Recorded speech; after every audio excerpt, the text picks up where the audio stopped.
નમસ્કાર બાળ મિત્રો, ધોરણ 3 પાઠ પહેલો નામમાં શું છે જેના બીજા ભાગમાં આપણે આજે અભ્યાસ કરીશું. જો પહેલો ભાગ જોવાનો બાકી હોય તો એની લિંક ડિસ્ક્રિપ્શનમાં આપેલી છે, તથા તમે જો ચેનલમાં નવા હોય તો વિડીયોને લાઈક કરજો, શેર કરજો અને સબસ્ક્રાઇબ કરજો. પ્રશ્ન વાંચીએ. નીચે આપેલ જગ્યાઓમાં તમારા કેટલાક મિત્રોના નામ લખો અને પછી ક થી 6 સુધીના પ્રશ્નના જવાબ આપવાના છે. તો મિત્રો, મેં અહીંયા નામ લખેલા છે. નામની અંદર તમે જોઈ શકો છો અલગ અલગ મેં મારી રીતે નામ લખેલા છે. તમે તમારી રીતે નામ લખી શકો છો તમારા વર્ગની અંદરથી કોઈ પણ નામ. અહીંયા પરેશ, સાહિલ, રમેશ, રોહન, વિશ્વરાજ, પવન, પ્રિન્સ અને ભૌતિક, આટલા નામ લખેલા છે.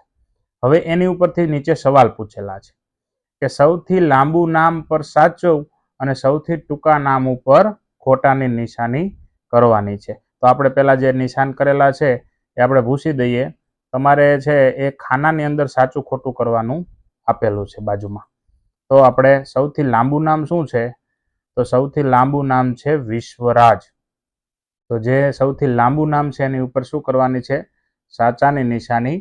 અને સૌથી ટૂંકું નામ શું છે એની ઉપર આપણે ખોટાની નિશાની કરવાની છે.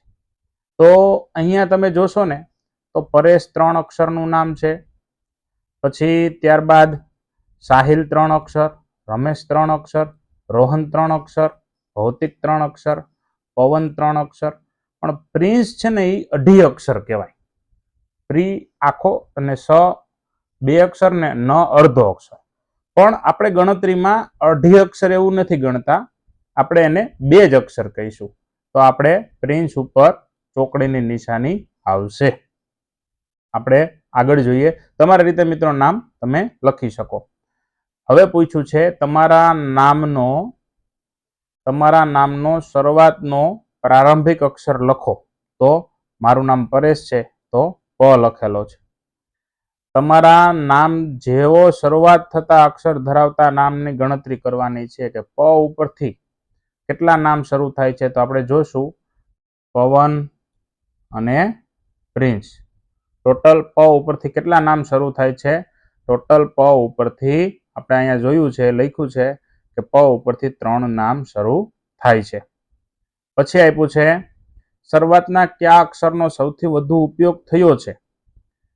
કે પહેલો અક્ષર સૌથી વધુ કયો છે શરૂઆતનો સૌથી, એની ગણતરી કરવાની. તો સૌથી વધુ છે એ પ જ ઉપયોગ થયો છે. પરેશ, પછી પવન, પછી પ્રિન્સ.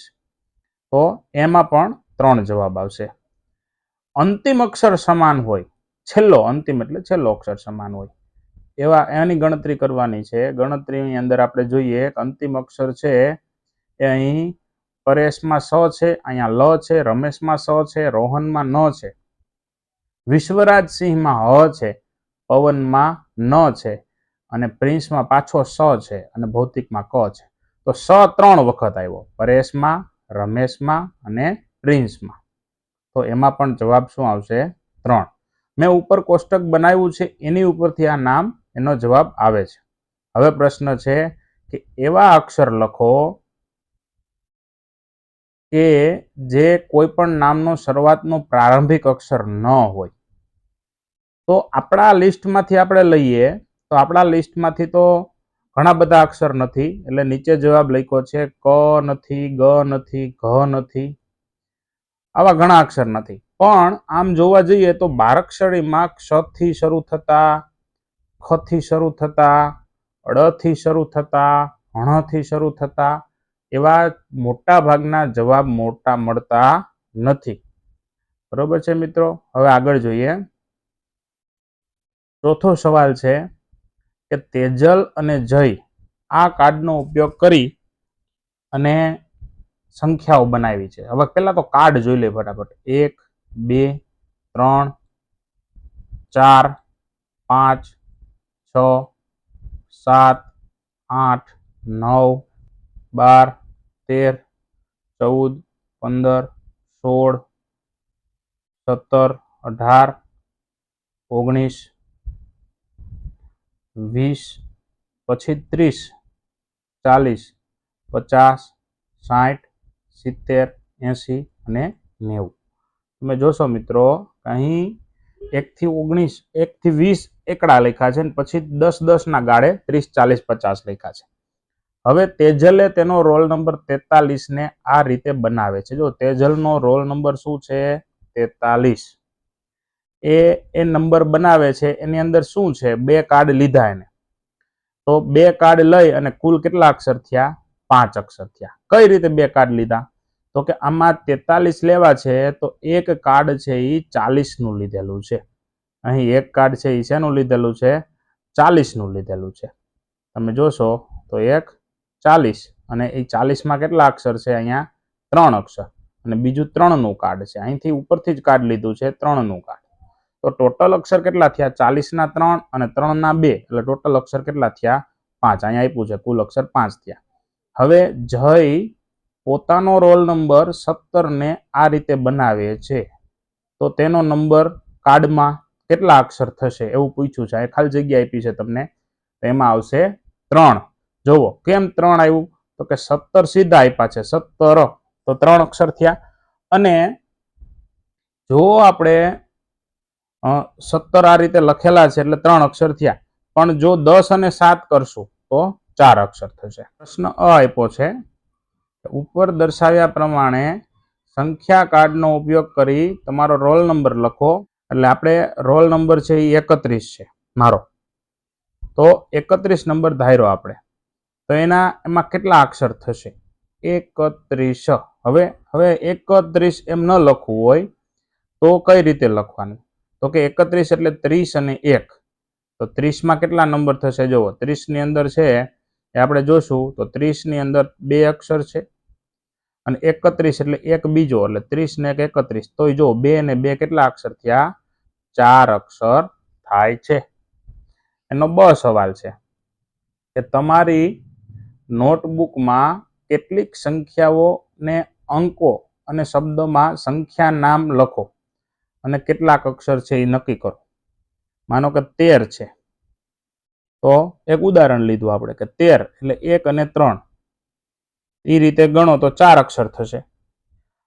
પણ માનો કે 50 હોય, તો અહીંયા આપણે કાર્ડમાં સીધું જ આપ્યું છે 50, તો 3 અક્ષર થશે. 13 ને સીધા લેશો તો 2 અક્ષર થશે. જો કાર્ડ ઉપરથી બનાવશો અને ડાયરેક્ટ તમે લેશો તો થોડોક એમાં 1 અક્ષરનો ફેર આવશે. ચાલો આપણે વિચારીએ.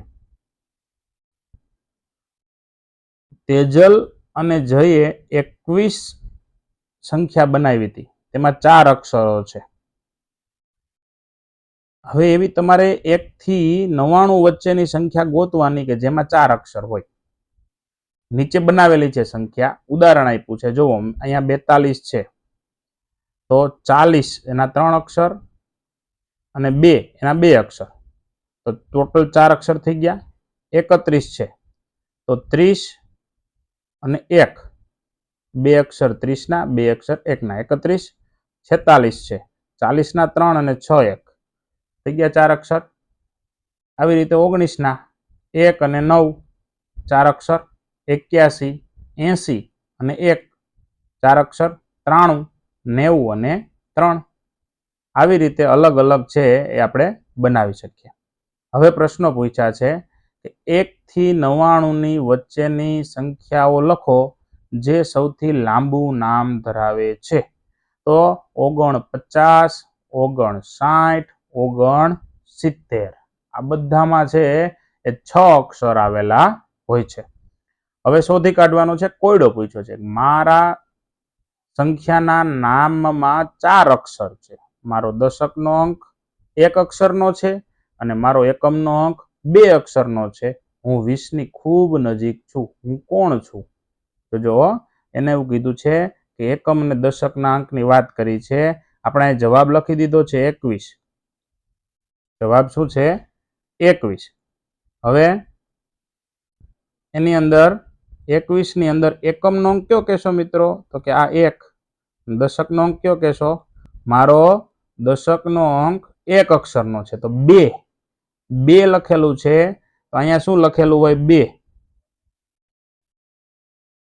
2 અને 1 એટલે થઈ ગયું 3 અક્ષર. પછી શોધી કાઢો કે મારા મિત્રો 63 અને 78 ની વચ્ચેના આંકડા બધા છે, એની વચ્ચે સૌથી લાંબુ નામ વધારે અક્ષર વાળું તો 69 ઉપર જોયું હતું એ રીતે.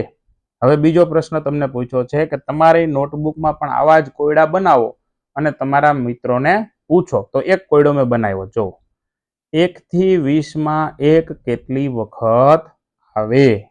તમે ગમે એ બનાવી શકો. તો મિત્રો 1 થી 20 માં 1 કેટલી વખત આવશે? તો કે 1 થી 20 માં 1 છે એ ટોટલ 12 વખત આવશે. બરોબર. હવે આપણને એક ઉદાહરણ આપ્યું છે, બધું નામ છે વેંકટન રસિમ્હારા ઝુરીપેટા, ભારતનું સૌથી લાંબુ નામ છે. આવડું બધું સ્થળ છે. જો એ બાજુ રેલવે સ્ટેશનનું બોર્ડ આપ્યું છે, એમાં સ્પેલિંગ એ કેવડો બધો સ્પેલિંગ થયો છે. એના અક્ષર ગણીએ તો કેટલા બધા અક્ષર થાય છે. એવી જ રીતે આ બધું આંધ્રપ્રદેશનું છે અને ઓડિશાનું ઈબ અને ગુજરાતનું ઓડ, એ બે સૌથી નાના નામ ધરાવતા શહેર છે. પાઠનું નામ ભૂલાઈ ન જાય, નામમાં શું છે. તેજલ અને જય પાસે કેટલાક ચિત્રકાર્ડ છે, તે બે જૂથ બનાવે છે અને વિભાજિત કરે છે. તો અહીં તમારી પાસે બે જૂથ બનાવેલા છે એના. તો એક આ શું છે દેખાય છે? ડ્રોન, પ્લેન, મોબાઈલ, લેમ્પ, પુસ્તક અને પતંગ.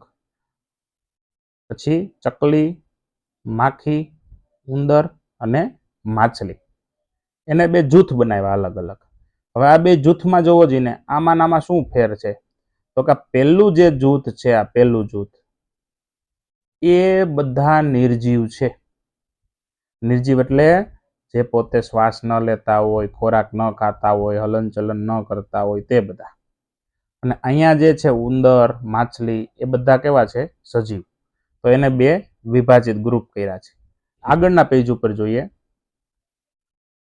કે તેજલે કાર્ડને જેઓ ખોરાક ખાય છે અને ખોરાક નથી ખાતા તેવા જૂથમાં વિભાજિત કર્યા છે.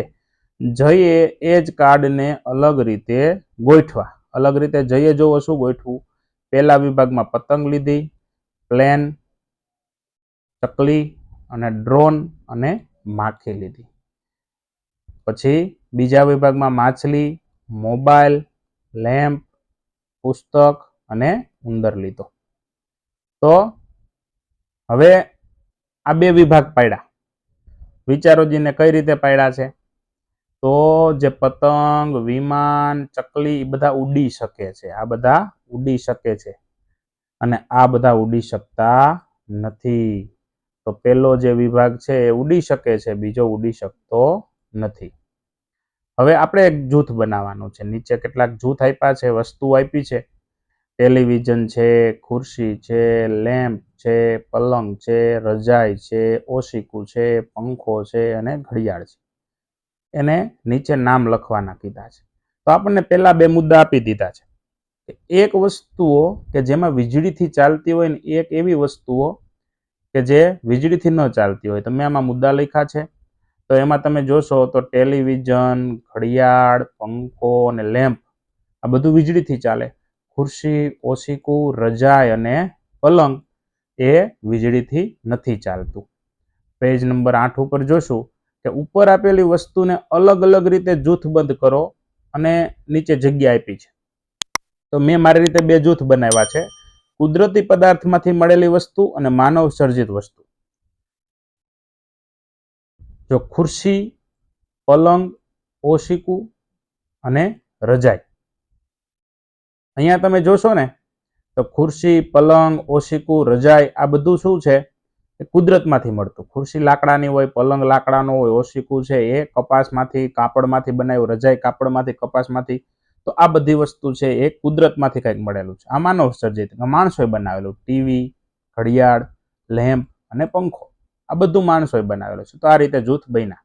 હજી જૂથ બનાવી શકીએ આપણે. આમાં ઉપર જોઈએ તો કે લાકડાની વસ્તુ, પલંગ ને ખુરશી લાકડામાં આવશે, પ્લાસ્ટિકમાં ટેલિવિઝન ને એ રીતે પ્લાસ્ટિકમાં આવશે, પછી કાપડમાં ઓશીકું ને રજાઈ આવશે. તો અલગ અલગ જૂથ આપણે બનાવી શકીએ. હવે છેલ્લો મુદ્દો છે, ચાલો આપણે કરીએ.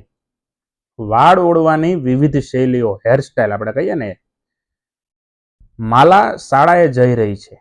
તેની માતાએ તેના વાળ ઓળાવ્યા છે. માલાએ 2 ચોટલીઓ વાળી છે.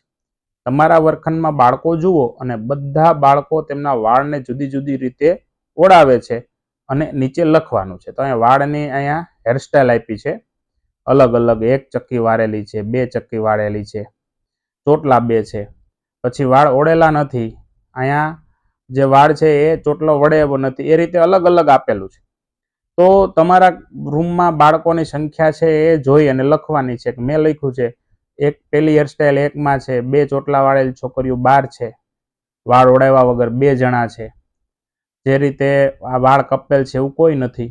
પછી છોકરાઓ 10 છે, અહીંયા છે એ કોઈ નથી. તો આ રીતે તમે લખી શકો.